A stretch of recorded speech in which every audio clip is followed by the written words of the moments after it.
Bonjour à tous, soyez les bienvenus sur BFM Lyon. Comme chaque semaine, l'invité éco. Nous recevons un acteur de l'économie lyonnaise. Vous en avez désormais l'habitude. À mes côtés, toujours Audrey Henrion. Bonjour Audrey. Bonjour Jérôme. Vous êtes responsable d'édition du Journal des entreprises. Tout de suite, place à la présentation de l'invité. Valérie Poinceau, bonjour. Bonjour. Merci d'avoir accepté notre invitation. Vous êtes directrice générale de Boiron. On va le voir en chiffres, leader mondial de l'homéopathie qui réalise 557 millions de chiffres d'affaires avec un peu plus de 3600 salariés dans le monde, près de 2400 en France. Boiron qui a annoncé la semaine dernière la suppression de 646 postes et la création dans le même temps de 134 nouveaux. Comment s'organise la vie de l'entreprise au lendemain de ce week-end placé sous le signe du Covid-19 ? Alors, écoutez, nous sommes une entreprise, vous le savez, totalement responsable. Donc, pour nous, ce sujet est absolument sérieux. J'ai organisé depuis plusieurs jours notre activité en ce sens, puisque nous avons deux types de responsabilités. Nous avons avant tout une responsabilité vis-à-vis des salariés. Donc, la santé de nos salariés est une priorité. Donc, nous allons tout mettre en œuvre pour la préserver. Et également, nous avons une responsabilité en termes de santé publique en tant que laboratoire pharmaceutique. Donc nous sommes sur le pont, j'allais dire, depuis plusieurs jours. J'ai convoqué donc mon comité de direction pour que nous travaillions sur les mesures le plus vite possible pour préserver les salariés. Voilà. Vous êtes prêts si le confinement devient total dans la semaine ? Nous serons prêts, puisque nous travaillons là-dessus depuis jeudi dernier. Nos directeurs ont été réunis dès vendredi. Ils ont reçu de ma part hier soir un mail très précis pour organiser à la fois le télétravail d'un côté, mais aussi organiser le plan de continuité de l'activité. Parce que vous le savez, vous l'avez dit, nous sommes un leader mondial.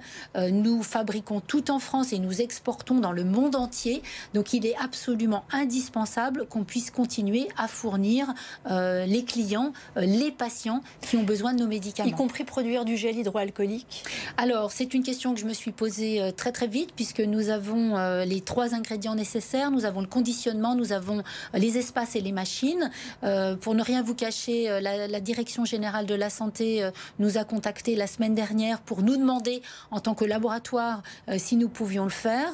Donc je vais prendre la décision dans quelques heures, parce qu'il s'agit là aussi de bien organiser les choses et de ne pas non plus pénaliser l'activité que nous avons. Il faut qu'on identifie si nous avons les salariés nécessaires aussi pour pouvoir assurer les deux. Donc c'est un point que vous allez faire en début de semaine ? Alors dans les prochaines heures. Vous savez, c'est une question maintenant de minutes, d'heures, pour faire en sorte que nous soyons le plus près possible et puis surtout que nous puissions, je le redis, préserver la santé de nos salariés.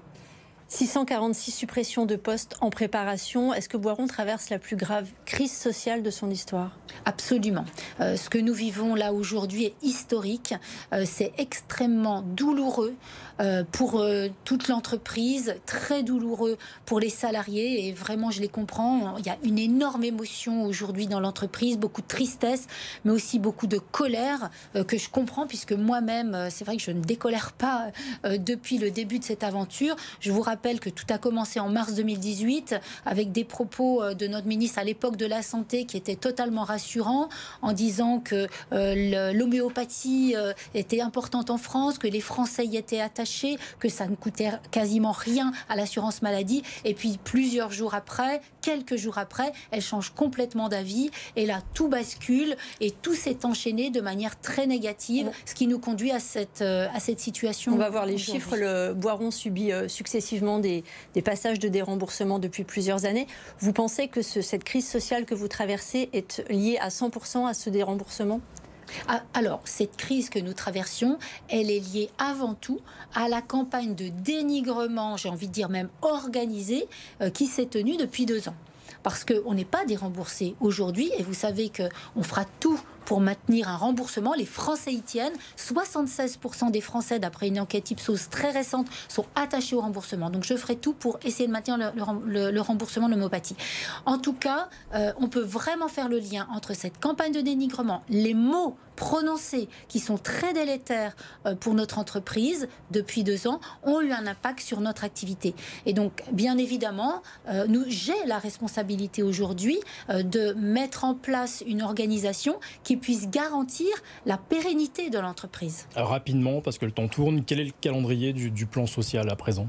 Alors, je vous rappelle que c'est un projet de plan qu'on a présenté donc la semaine dernière aux organisations syndicales. Vous connaissez l'héritage social de l'entreprise, hein. Donc on est très attaché au dialogue social et je peux vous dire qu'on a aussi pesé chaque poste, pesé chaque situation pour faire un plan le plus juste et cohérent possible. Maintenant, on va entrer dans une phase de négociation et de discussion avec nos organisations syndicales qui va durer 4 mois et ensuite seulement on va avoir les salariés qui vont pouvoir se positionner puisque les fermetures n'auraient pas lieu avant la fin d'année et l'année 2021. Merci Valérie Poinceau d'avoir été notre invitée aujourd'hui dans l'invité éco. Le chiffre de la semaine, Audrey, on va le voir ensemble, 5, c'est une 5e boutique Pralu qui va ouvrir dans l'agglomération lyonnaise, normalement si tout va bien à Pâques, et ce sera du côté de Tassin la demi-lune.